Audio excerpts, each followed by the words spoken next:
Welcome back. Good morning, Cincinnati. New Year's Eve right around the corner. But if you're looking for a great drink without the hangover or you need a designated driver, we have some help for you today. This is Barnum. She is the Senior Program Officer for Interact for Health. So for people not familiar with Interact for Health, tell us what you do. Well, Interact for Health is a local private foundation.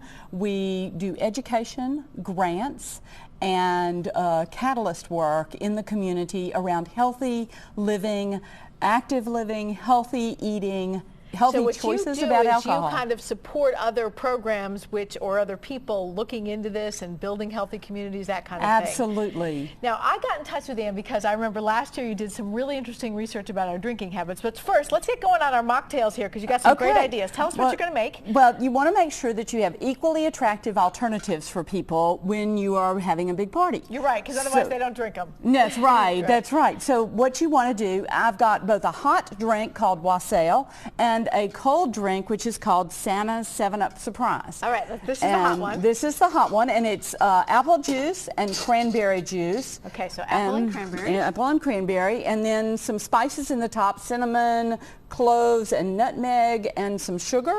And you can put it in a percolator like this, and then turn it on, and I imagine when you start steaming that, you've got some cinnamon sticks in there. It starts to smell wonderful. It starts to smell wonderful. Yeah. And you can serve it in nice little mugs like this if it's a daytime party, or something fancy like a punch cup. Okay.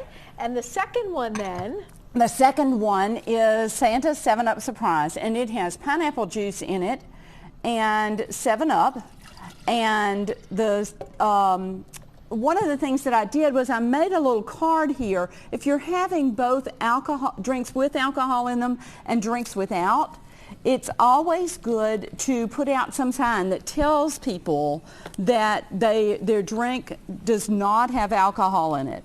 And it's an easy way. I always like to know that. I'm a non-drinker, and so it's kind of nice to have some options there. And you know, 48% of the people in our area are not drinkers on a regular basis. Okay, so this is interesting. Share a little bit about your research. We found we had a higher rate of binge drinking, but then you said almost half of us are not regular drinkers. Are not regular drinkers. Didn't drink in the month before we took the survey.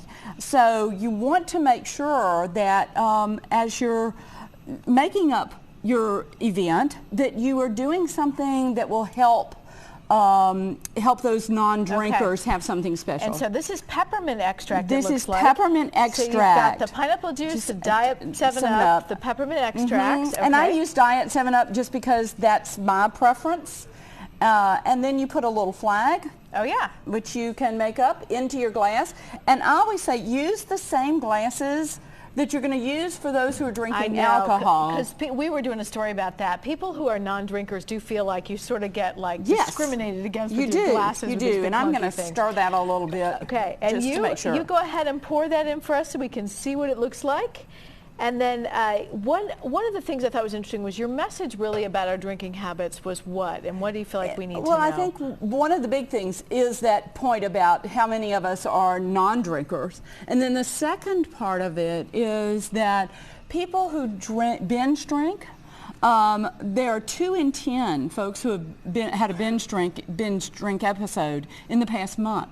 And that's drinking 5 or more drinks in a 2-hour period. So one of the things I always say is, you know, it's almost better to have a drink or 2 a day than it is 6 at the end of the week. Exactly. Even though that's the way we tend to celebrate. Not good for your health. Not good for your health. Not good for the things that are going on. So I think that one tip that I would give people at the holiday time is always have a drink of water or non-alcohol in between each of your alcoholic beverages if you choose to drink.